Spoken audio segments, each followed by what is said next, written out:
السلام علیکم ورحمۃ اللہ وبرکاتہ۔ محترم ناظرین،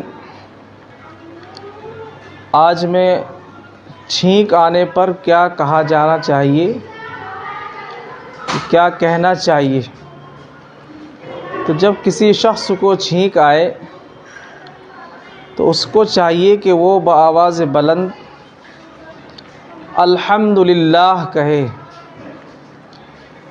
اور جو الحمدللہ کی آواز سنے انہیں چاہیے کہ وہ الحمدللہ کے جواب میں یرحمک اللہ کہیں، اور پھر چھینکنے والے کو چاہیے کہ وہ یرحمک اللہ کے جواب میں یہدیکم اللہ ویصلح بالکم کہیں۔